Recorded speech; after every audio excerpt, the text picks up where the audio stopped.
une table festive comme aux Antilles pour les fêtes de Noël, pourquoi pas?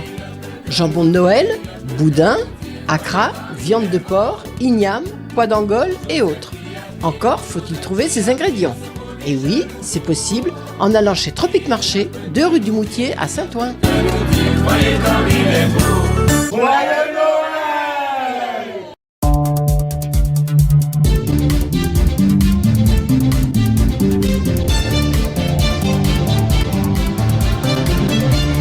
Rodrigue Petito, le leader du RPRAC, était jugé hier lundi pour menace sur des personnes détentrices de mandat après avoir tenu des propos envers les maires de la Martinique.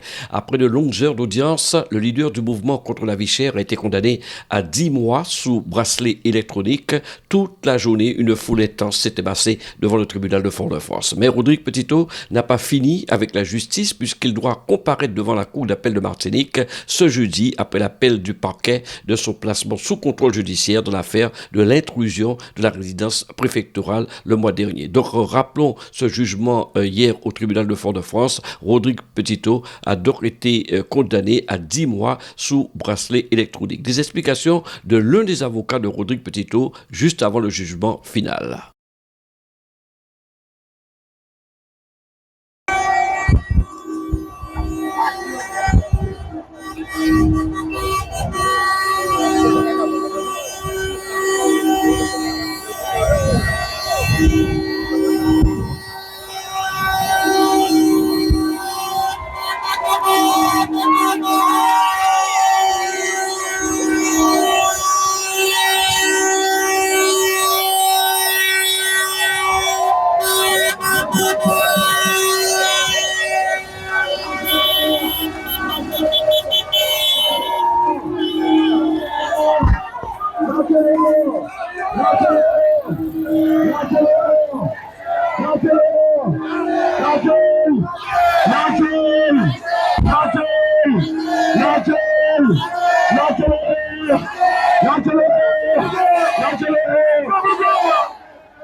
Mettre en auteur une matinée où tous les 3 avocats, vous avez cherché à démontrer que dans cette procédure, il y avait été attaché de beaucoup d'irrégularités.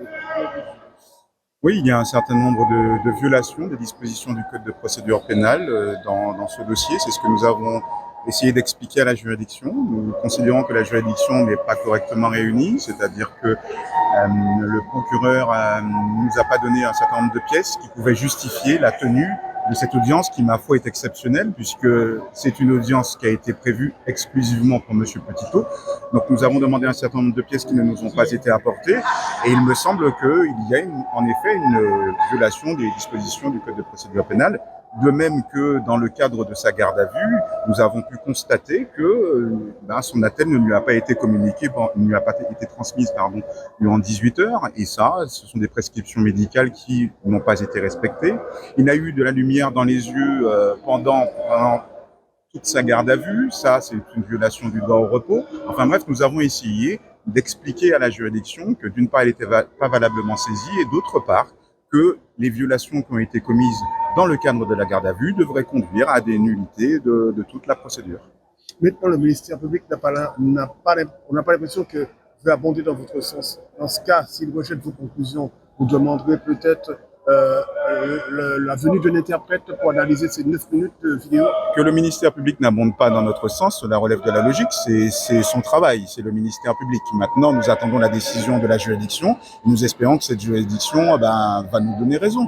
Dans le pire des cas, si d'aventure nos nullités ne prospéreraient pas dans ces conditions que se passait-il, nous passerons à l'étude du dossier au fond, sur lequel nous sommes, me semble-t-il, extrêmement solides, puisqu'il n'y a qu'un seul bout de phrase qui a été étudié par tout le monde. Alors que, finalement, il a parlé de façon un peu plus longue, et donc, à mon sens, la juridiction devrait le constater, et c'est pourquoi nous avons, en effet, réclamé la venue d'un interprète, parce qu'il y a plusieurs choses qui ont été dites par Monsieur Petitot qui, selon moi, n'ont pas été abordées pour l'heure. Merci, maître. Je vous remercie. Outremernews.fr, le site de l'actualité outre-mer, 24 heures sur 24 et 7 jours sur 7. Retrouvez la chaîne Outremer News sur YouTube.